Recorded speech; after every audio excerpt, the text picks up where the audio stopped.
Hi, I'm Bryan Greene. This is my lunch. Smucker's Uncrustables, frozen, not stirred. For dessert, Thomas's Muffin Top Fresca.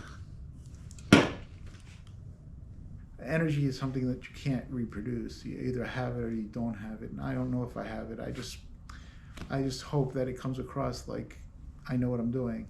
I'm just trying to figure out who Bryan is and using Bryan to kind of figure out those ideas in the paintings. So in this painting, these two paintings, I have myself, I have an awkward pose, and I have my baby blanket. So I mean, like, what does that say? Well, it says that I'm still, or I'm a little bit like Linus from Peanuts. You know, I gotta have my safety blanket with me all the time. And that's a metaphor for being like Dumbo. Dumbo has this magic feather. I sometimes feel like those are things that are tools to help you get through life. So I'm trying to put them into my paintings. So I'm gonna get organized. Alice Neal. Zach Smith. Cicely Brown. Lucas Samaras. Robinson, I don't remember her first name. Joan Mitchell. Alice Neal. I believe this is Diane Arbus. I almost forgot. Chuck Close. Barry McGee. Gustav Klimt. Vincent van Gogh. I'm thinking this is Klaus Oldenburg. I could be wrong. Jean-Michel Basquiat. Norman Rockwell. Gerhard Richter. Swoon.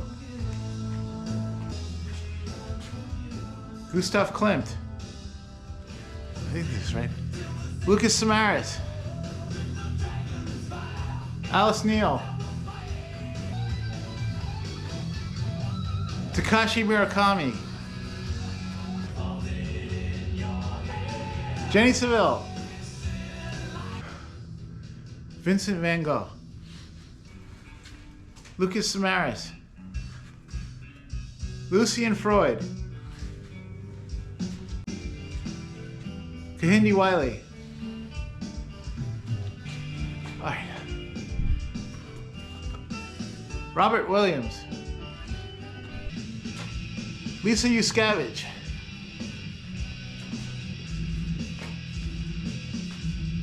Frida Kahlo.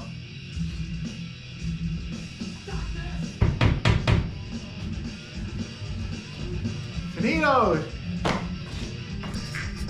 Why does one have a green shirt and one have a blue shirt and red shoes with green shoes? I just mixed it. I think the painting on my right is actually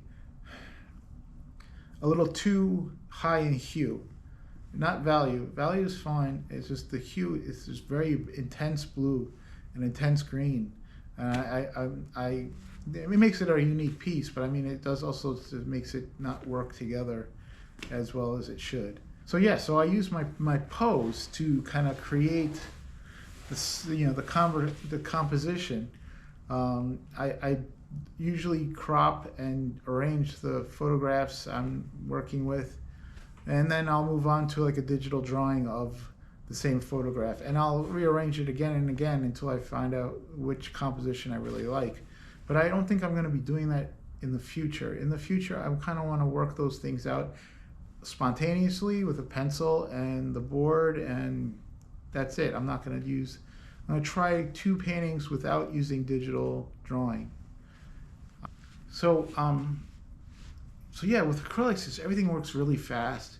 The one thing that has been able to let me slow down with acrylics is a Stay Wet palette. It's basically a box with a sponge and some paper, and you boil some water, you put the paper in the boiling water, you wet the sponge with some cooler water, and then you wring it out, put it on bottom of this box, and then you put the paper over the sponge at the bottom of the box, and they'll keep your acrylic paints dry for a day, 2 days. Whereas if you leave them out on the palette, you're getting work done. The paint dries in an hour. I mean, like that's insane. I want to use smaller brushes, but I also want to use larger brushes. I want big impasto. I want glazing. I want all these things in the next paintings that I hope I can get with oils and not acrylics. So how did I learn to draw? I learned to draw Art Students League, 16 years old, 1990, I think, 91. I was a junior in high school. My mom said, if you're going to be an artist, you got to go to the Art Students League. You got to learn how to do that. So did the teacher at my high school. She was like, you should go and get a portfolio made if you're going to go to art school after high school. So what has brought me to the point where I am now? Basically, I've tried everything I could possibly think of to make money at this, and none of it has really worked, except for one occasion where a gallerist took 7 of my paintings and sold 5 of them. That was a big deal. That was like a lot of money. But I was afraid. Frustrated, angry. I had a whole bunch of emotions flying through me because my parents were giving me advice, my friends were giving me advice, I was asking for advice. I didn't know what's going on. I didn't know how this process works. I asked for more money. I asked for more shows. The gallerist was just like, I am not dealing with this guy. He's being difficult. I'm not trying to be difficult. I just don't know what the hell is going on. So she sold the 5 paintings and made some money. I bought some things.